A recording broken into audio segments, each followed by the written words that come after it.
Welcome back to Budget Wa. Today we're going to find out if Arcane Cataclysm savings are going to really shine, or if the change to your bank account is going to be a little too much to bear with this one. Today we'll be discussing the new Arcane Cataclysm Battlebox recently announced on Warhammer Community. This is of course going to be a battle box between the Lumineth Realm Lords and the Disciples of Tzeentch. So a face-off between two magic-heavy armies, quite cool forces on each side. It comes with two new sculpts, which we'll go over in just a minute, and we'll be reviewing both the Tzeentch and Lumineth forces in terms of what you get on the tabletop. Briefly, I'll touch here on the accessories. The box also comes with a core rulebook with a couple of battle plans, just a soft cover, small core rulebook, as well as a token sheet with cardboard tokens for each armies, some war scroll cards, and cardboard range rulers. Anticipate the price of this box will be 195 US dollars, similar to the recent Echoes of Doom and Arena of Shades battle boxes. At the end of the video, we'll go over the total value and savings you get with the box, as well as some of my overall thoughts on whether this might be a good purchase for you to consider. Okay, so let's dive into the new sculpts. First off is the Cenari Enlightener, which is the one totally new unit in the box. This is a new wizard war scroll for Lumineth Realm Lords. It's a Cenari wizard that'll run at 160 points, and Games Workshop hasn't teased much of the rules for her yet, but what we have been told is that she uses the symmetry and symbolism of Hysh as a weapon. So while we can only speculate, I think this is kind of a neat idea.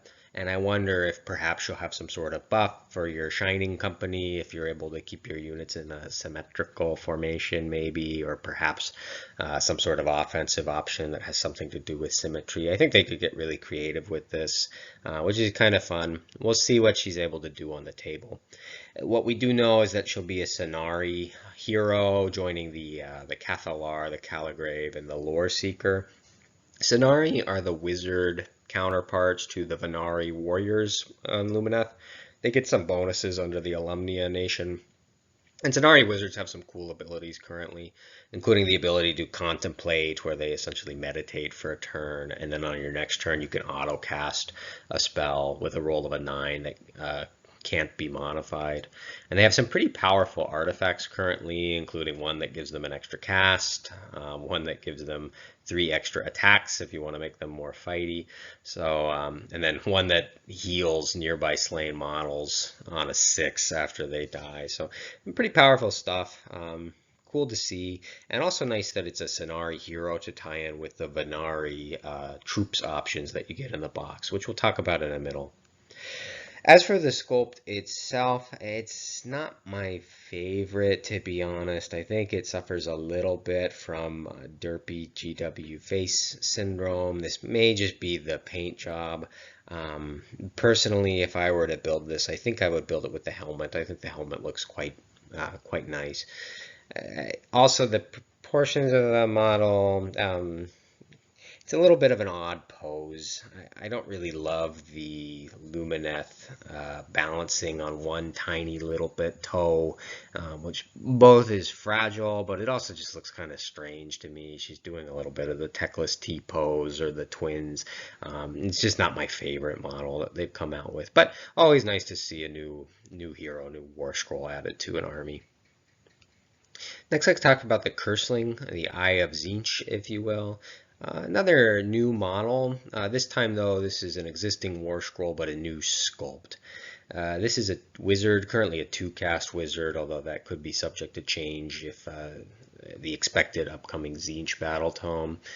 And he's 180 points, and kind of a nice counterpart to the other wizard in the box. You're clearly going for a magical duel kind of theme between two magic-heavy armies, one order, one chaos. And Curseling's current abilities are all kind of based on being able to learn enemy spells and throw them back at them, which is really another pretty cool thing. So it would be interesting to see what these guys are able to do.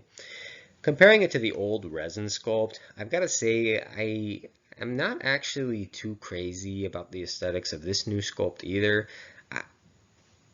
Sue me if you think I'm crazy, but I think that the resin sculpt actually looks a little bit better.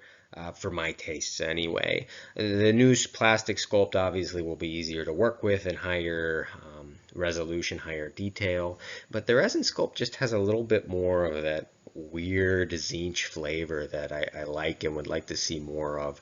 You know, the homunculus is like a big bicep popping out of his arm, and he has that second arm on the left holding the mace, which you don't get in the new one. The new one, the homunculus, looks more just like it's on his shoulder rather than clearly popping out of him. I mean, it is, right? You can see it's coming out of his back. But I think we should keep Tzeentch weird, kind of like Portland, and that's my problem with some of the Arcanite Tzeentch units, is they're just buff guys that just kind of look like Chaos Warriors. So not my favorite sculpt here either, but always nice to see them updating the old resin sculpts into plastic. So getting into the Tzeentch units within the box, as we just discussed, the Curseling is your hero. He runs 180 points. Your first troops option, the more elite troop you get within here, is the Tzaangor Enlightened. They're pictured here on the disc, which will run at 180 points, but can alternatively be sculpted on foot for 95 points for a unit of 3, or you can build them as Skyfires, which are on disc but have bows. It's a ranged unit and it's a little more powerful. It's costed at 190 points. Now, if you're just starting out with Tzeentch, I would recommend building them on one of the disc, either as the Tzaangor Enlightened on disc or the Skyfires. They're going to be much more mobile. It's a pretty big difference. They have 16 inches of move on the discs versus only 6 on foot.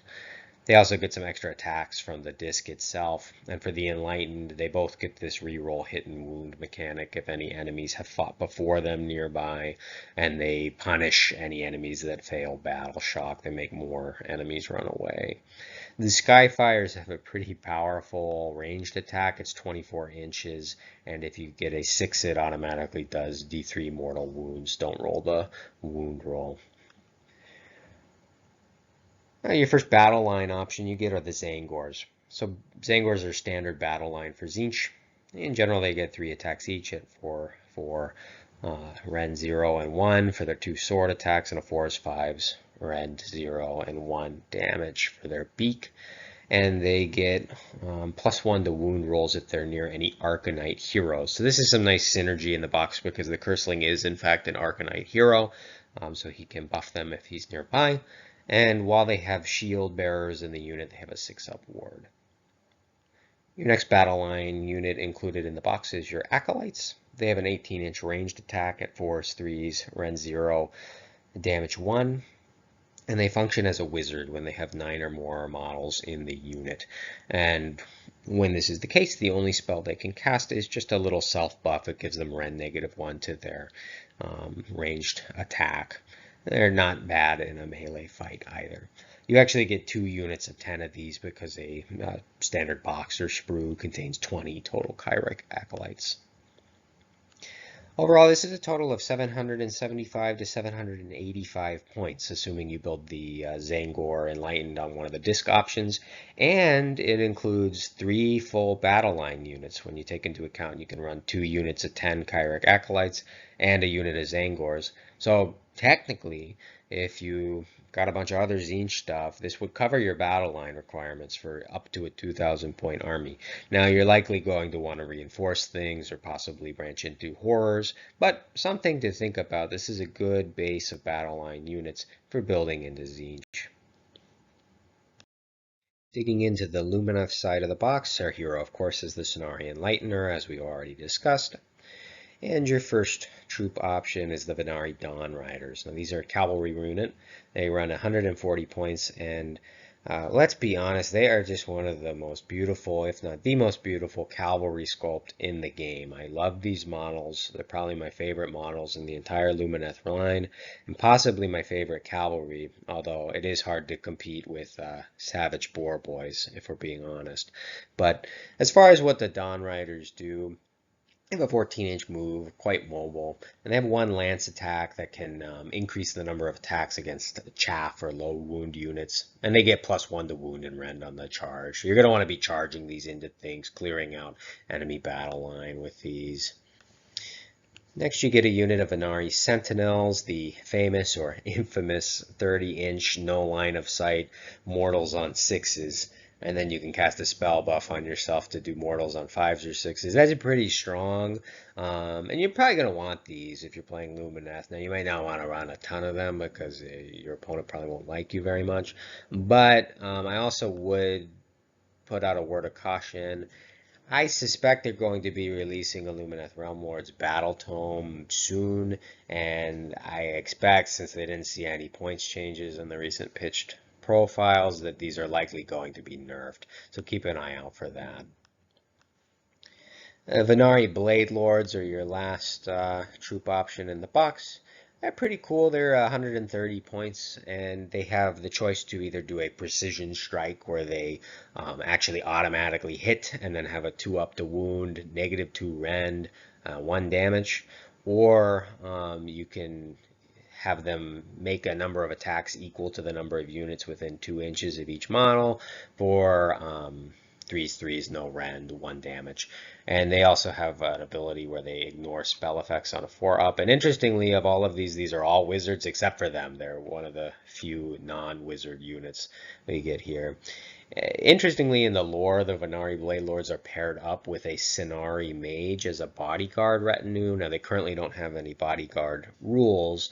I do wonder if maybe they'll get that in the future Battle Tome. We'll see. But I do kind of like the nod to the lore that you're getting your Cenari Enlightener and then this retinue of Blade Lords. It's nice to see when they kind of fit the lore into these boxes a little bit. Overall, this gets you a total of 600 points, so notably less than the Tzeentch side of the box. But a solid starting force nonetheless, and some great sculpts overall. And there's also clear direction with this. You're getting Venari units with a Cenari hero.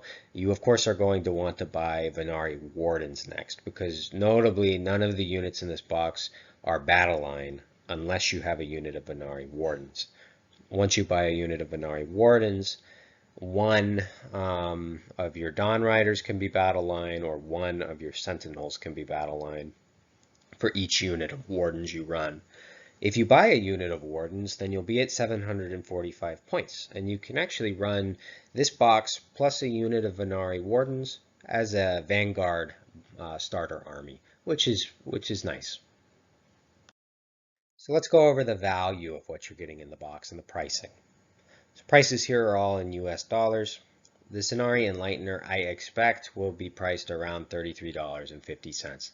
This is based on the price of the Cenari Cathalar, Loreseeker, and Caligrave, which are the most similar heroes in Lumineth Realm Lords. Of course, this is GW. They might charge a little more. It is a newer sculpt. I wouldn't expect it to be much more than like $35, $38, but I expect it to be $33.50. The Dawn Riders, currently MSRP $65, and your Sentinels and Blade Lords are both $60 for a total of $218.50, roughly, of Lumineth Realm Lords value in the box.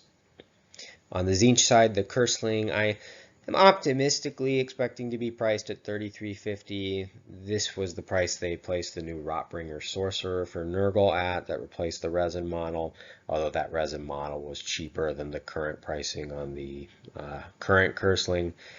The High Gladiatrix model, recent new sculpt, was priced at $35. The Scriptor Mortis was priced at $38, but a little bit bigger. So it's possible the Curseling could be priced more around $35, $38. Some of the other Tzeentch heroes, like the Changeling, are $35. We'll see. Zangor Enlightened run at $55 a box, and then your Zangers are $50. Kyric Acolytes are $55. So you're getting about $193.50 worth of value on the Tzeentch side. So a little bit less dollar-wise, but not significantly so than the Lumineth.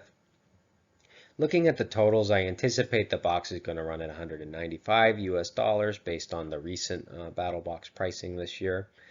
This would give it a total value of about $412 US dollars. And a savings of $217 or 52%, which looking at it is quite good. Now you have to keep in mind that it actually is a little surprising to me looking at this and seeing like, oh, 1 hero and 3 units for these 2 armies cost $200 each, which is a little bonkers to me. But if you're looking to get into these armies, these are pretty good savings. It's about as good as you're going to get from a full price GW purchase.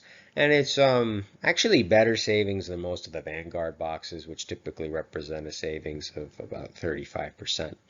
Now, a few caveats to that. You have to buy the whole box, right? Unless you buy half of it off of eBay. So I would recommend, unless you really want to have both sets of models because you're a collector and you like both, or you want to have both just to be able to play little games with the two mini forces, then I'd recommend looking into splitting this with somebody, which will really take it, and either side is still about a 50% savings. So should I buy this? Well, it's about 50% savings for either army, as I mentioned, if you split the box, which I would recommend doing if you're mostly interested in one army. Both of these seem like solid starter forces, like I've stated. It's nice that both of the forces in this box seem to have a clear theme. The Tzeentch forces are clearly themed around the Arcanites, Mortals, Zangors section of the faction rather than the demons. And the Lumineth side of the box is focused largely around that Alumnia Nation, Cenari, Venari forces. So it's nice here that instead of a smattering of units, both sides are kind of giving you a firm base in one particular subsection of each army. However, these are perhaps not the most beginner-friendly factions. I love both of these factions. I think they have wonderful lore. I think they have wonderful sculpts, but they're not the most beginner-friendly rules-wise. Lumineth Realm Lords are pretty rules intensive. They have a lot of allegiance abilities, a lot of rules on each war scroll, and a lot of things that you have to kind of keep track of while playing the game. And then Tzeentch, similarly, as a magic-heavy army, there's a lot of spells you need to keep track of, and they're a chaos force that summons demons to the board, so that's something they kind of keep track of, and having to have kind of more models on hand to be able to make the most of that summoning does increase the price bracket for entry, which is why I say that neither of these are the most affordable force either. Particularly because Lumineth does not currently have any sort of discount or starter box. Now I expect when they get their Battle Tome, they'll likely release finally a Vanguard set, which will be nice to see because they've never had a starter set. But they don't have that yet, and there's no guarantee they'll be getting it in the near future. And as always, I always recommend with these battle boxes, I always see them and think, oh wow, like this is cool, I want to have those, but don't FOMO buy these. They release these battle boxes all the time, so unless it's for your army or you're really sure that you want to get into one of these armies, I wouldn't rush out to pre-order or rush out to buy these before they sell out, because they do sell only a limited runs, and this is part of Games Workshop's marketing strategy, to get people to buy more boxes. But there's always going to be new boxes. There's always going to be new starter sets in the future. So don't run out and buy this and then have it sit on your shelf unbuilt, unpainted, whatever. That's my biggest piece of advice. If you know you want one or both of the units in this box, then I'd say go for it. It's great value. But don't run out and buy it just because it's going to be gone. Because that's going to be true for every Games Workshop limited run purchase, and that's a good way to sink a lot of money into this hobby and build a large pile of shame. Anyway, thanks so much for watching. I hope you liked the video, and if you did, consider subscribing or commenting. It does help out the channel a lot. And let me know in the comments below what you think about the Arcane Cataclysm box, if you're thinking of buying it, and what you think of the new sculpts in the box. As always, thanks for watching, and take good care.